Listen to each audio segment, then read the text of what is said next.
There's something captivating about TV stars who seem to have it all: fame, fortune, and a beloved role on a hit show. But every now and then, some actors make the bold decision to walk away at the peak of their popularity, whether it's a desire for creative freedom, a pursuit of new opportunities, or simply a personal decision. These exits often leave fans wondering what could have been. Today, we're diving into the stories of 10 TV stars who took a big gamble by leaving their primetime success behind. Some walked away on their own terms, while others were forced out. Kicking off our list is Valerie Harper, only person in TV history to get fired from her own sitcom and still come out a winner. Imagine being written out of a show you star in, as if you were nothing more than an inconvenient houseplant. In 1986, Valerie premiered, with Harper playing the neurotic but lovable Valerie Hogan. Her sharp wit and endearing personality quickly made her a standout, alongside a young Jason Bateman as her son. But when Harper demanded a major salary increase and a cut of the show's syndication profits in 1987, the producers didn't hesitate to cut ties. They wrote her off in the most shocking way possible by killing her off in a car accident. The show was rebranded as the Hogan Family, with Sandy Duncan stepping in as her Aunt Sandy.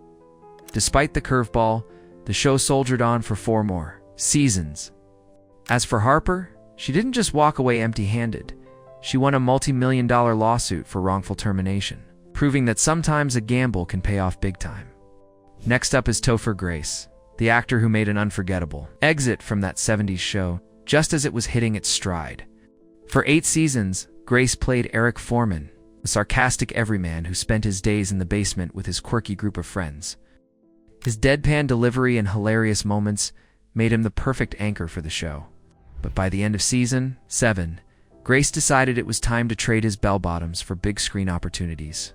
He left the show to pursue a film career, and in true sitcom fashion, Eric was shipped off to Africa to find himself.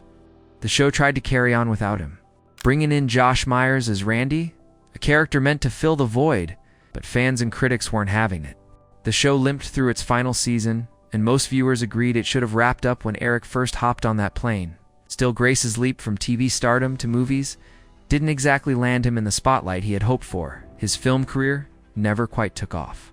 Next is Delta Burke, whose exit from designing women was just as dramatic behind the scenes as it was on screen. Burke played Suzanne Sugarbaker, the glamorous, sharp-tongued beauty queen who became one of the show's standout characters.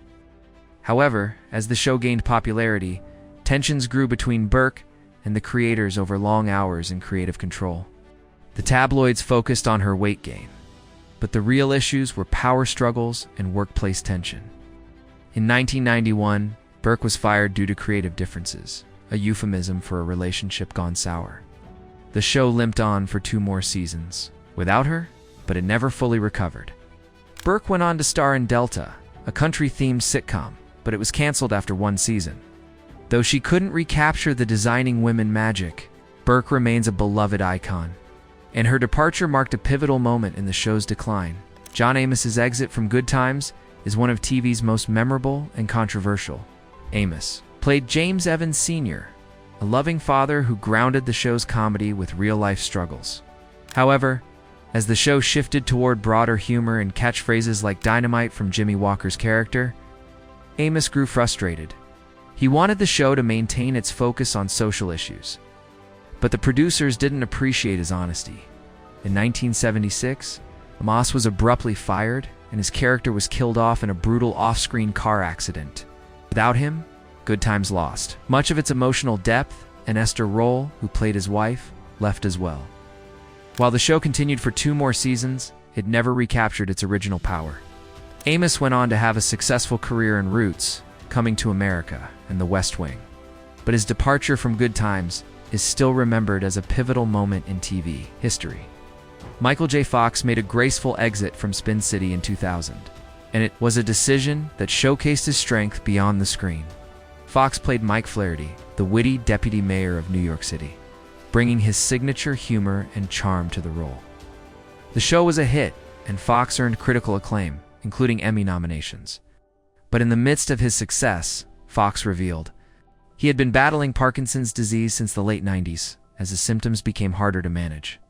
Fox made the difficult decision to step away from the show to focus on his health. His departure was handled with both humor and heartfelt moments, marking one of TV's most emotional goodbyes. The show continued for 2 more seasons, but without Fox at its helm, it never felt the same. Fox's resilience and advocacy work with his Parkinson's Foundation only solidified his status as a true TV legend. Farrah Fawcett made a bold move when she left Charlie's Angels after just 1 season. Despite being the show's breakout star, Fawcett's role as Jill Monroe with her famous red swimsuit poster became iconic and helped turn the show into a cultural phenomenon. But despite the show's massive success, Fawcett chose to leave to pursue a film career. Her first big-screen project, Somebody Killed Her Husband, flopped, leading critics to joke that the movie killed her career. The producers were furious and sued her for breach of contract. Though she later returned for a few guest appearances in seasons 3 and 4, the show continued without her, introducing Cheryl Ladd as Jill's younger sister, but it never quite regained the same magic. Fawcett eventually found success in dramatic roles, earning critical acclaim for performances in TV movies like The Burning Bed, proving her range beyond the glamorous detective role. Suzanne Summers' departure from Three's Company remains one of TV's most dramatic exits. As Chrissy Snow, Summers was the lovable and ditzy roommate who helped make the show a hit. But by the 5th season, Summers and her husband, manager Alan Hamill, demanded a significant salary increase. She wanted to earn $150,000 per episode, matching co-star John Ritter. The network refused, and when Summers missed tapings as a negotiation tactic, they wrote her off the show. The fallout was personal, as well as professional. Summers didn't speak to her co-stars, Joyce DeWitt and Ritter, for decades.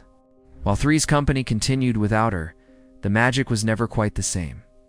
Summers reinvented herself as a fitness icon with the Thighmaster, and later found TV success again with Step by Step.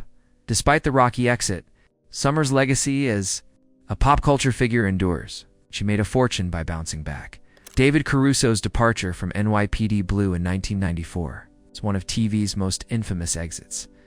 Caruso played Detective John Kelly, a tough and charismatic cop, quickly becoming the show's breakout star. His intense performances earned him a Golden Globe and critical acclaim. However, after just 1 season, Caruso demanded a huge salary increase, reportedly asking for $100,000 per episode and a cut of the syndication profits. When the network balked, he walked away, convinced he was on the verge of movie stardom. Unfortunately, his film career never took off. His first movie, Kiss of Death, was a flop, and his follow-up, Jade, received scathing reviews. Meanwhile, NYPD Blue thrived without him, continuing for 11 more seasons. Caruso eventually found success again with CSI Miami, but his early exit remains a cautionary tale about the dangers of overestimating your own star power. Maloney's sudden departure from Law & Order SVU in 2011 left fans stunned. Maloney had played Detective Elliot Stabler for over a decade, becoming the heart of the show with his intense portrayal of a dedicated yet volatile cop. His chemistry with Mariska Hargitay, who played Olivia Benson, helped make SVU a ratings powerhouse. However, after contract disputes over salary, Maloney left the series without a dramatic on-screen farewell. His character was simply written off as retiring after a shooting incident. The show carried on with new detectives, but many fans felt the loss of Stabler was a blow that couldn't be easily replaced. Maloney eventually returned to the franchise in 2021, reprising his role in Law & Order: Organized Crime. His return was met with excitement, proving that sometimes even the longest absences can lead to a powerful comeback. At number 1 is Shelley Long, who took one of the biggest gambles in TV history by leaving Cheers at the peak of its success. Long played Diane Chambers, the neurotic intellectual waitress whose on-again, off-again romance with bar owner Sam Malone became one of the most iconic relationships in TV history. Diane's wit, charm, and chemistry with Sam kept viewers glued to their screens for 5 seasons. But in 1987, Long decided it was time to step away. Seeking more diverse acting roles and to spend more time with her family, the producers wrote Diane off in the season finale, with her leaving to write a novel, leaving Sam heartbroken. Cheers continued without her, introducing Kirstie Alley as Rebecca, a tough new foil for Sam, but the show still thrived. Long later returned for the series finale in 1993, giving Diane a bittersweet send-off, cementing her as one of TV's most memorable characters. Leaving a hit TV show at the peak of its success is always a risky move. But for these stars, it was a gamble that paid off in unexpected ways. Whether driven by personal reasons, creative differences, or a desire for new opportunities, each actor made a choice that forever changed their careers. Some found success again in other projects, while others left behind legacies that continue to be remembered today. So what do you think? Should any of these actors have stuck around longer, or did they make the right call? Let us know in the comments, and don't forget to subscribe for more trips down retro TV memory lane.